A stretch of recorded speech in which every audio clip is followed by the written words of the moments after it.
Hervé Paul, je suis le maire de Saint-Martin-du-Var, une petite commune de 3000 habitants à 17 km de Nice. Sur la métropole Nice-Côte d'Azur, je suis en charge de la politique de l'eau, de l'assainissement et de l'énergie.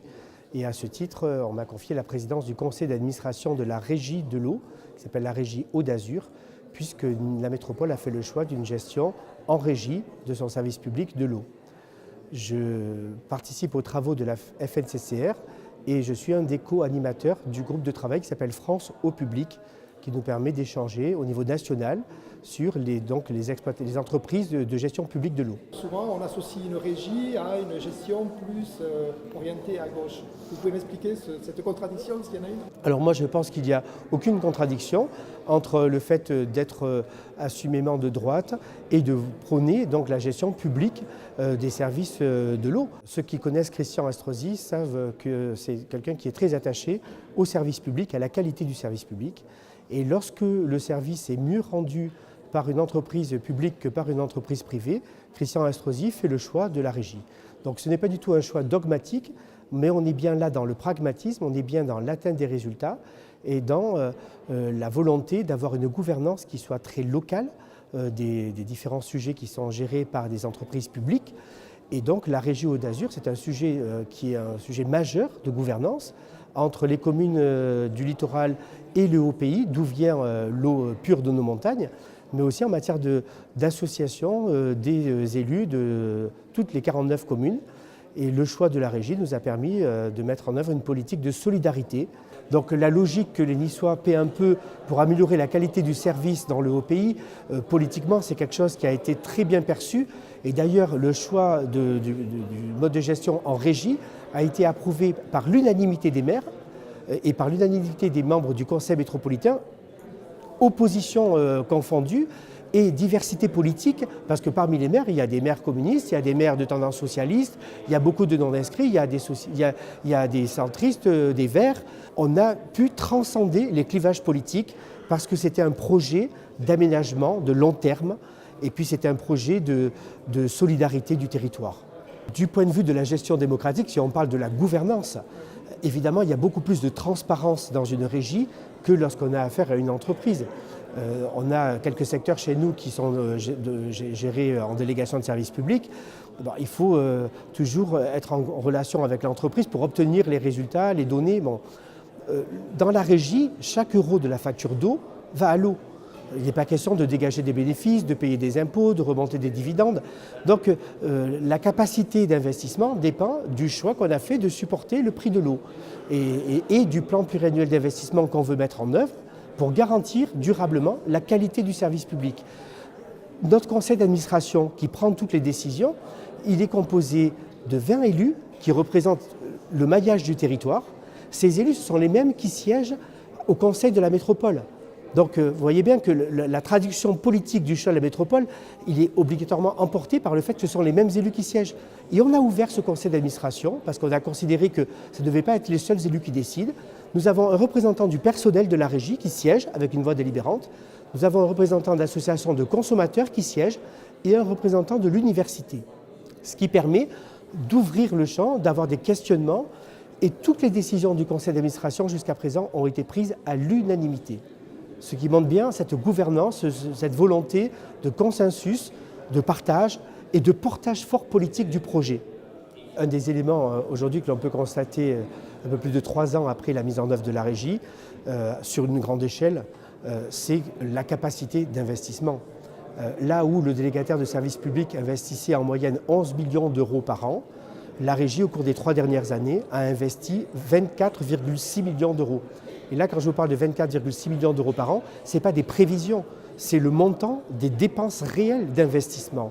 Donc on voit bien qu'on a utilisé la surmultipliée parce qu'en fait l'argent de l'eau va à l'eau, voilà tout simplement. Et sans conséquence sur le prix de l'eau? Non, parce que le prix de l'eau, on a dans le choix de tarification qu'on a mis en œuvre, on a maintenu la recette, c'est-à-dire qu'on n'a pas modifié la recette. Par contre, on a mis en place une tarification progressive, c'est-à-dire que nous avons un abonnement.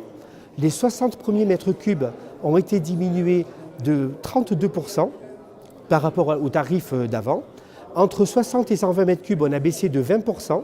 Et au-delà de 120 mètres cubes, nous avons augmenté le tarif d'à peu près 9%. Ce qui fait que tous les consommateurs qui consomment moins de 400 mètres cubes paient moins cher qu'avant. Par contre, les gros consommateurs, les grands hôtels, les personnes qui ont une piscine, qui arrosent leur pelouse toute l'année, les gros consommateurs, leur prix du mètre cube marginal est beaucoup plus important et ça permet à la régie d'avoir le même niveau de recettes qu'avant et ça permet aux retraités qui habitent dans un appartement et qui consomment 50 ou 60 mètres cubes d'avoir vu sa facture baisser considérablement. Donc c'est aussi le choix d'une tarification qui va dans le sens de la baisse de la consommation de l'eau en disant moins vous consommez, moins vous payez cher. Mais plus que proportionnellement. Voilà, quand vous êtes un gros consommateur, si vous gaspillez l'eau, eh bien, ces mètres cubes-là, c'est ceux qui sont les plus durs à produire en plein été, quand il fait chaud. Les mètres cubes pour arroser la pelouse, c'est du luxe. Si on les paye un peu plus cher, c'est pas grave, on assume. Et on n'a pas eu de levée de bouclier sur cette tarification.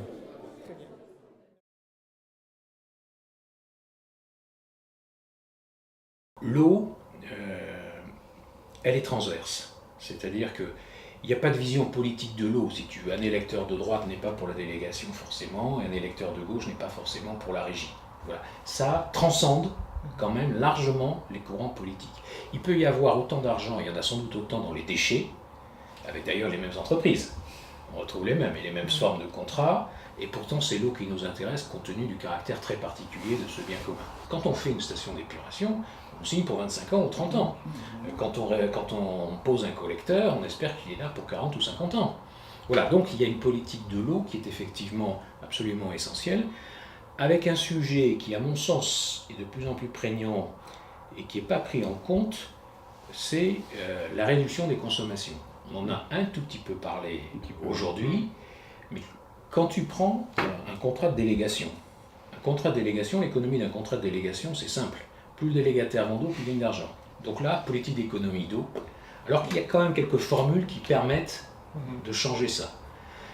Quand tu es en régie, tu peux inciter une véritable politique d'économie d'eau. Je crois que c'est un véritable sujet, c'est un service public dit environnemental. Je pense qu'on est vraiment sur du long terme, je l'ai dit tout à l'heure.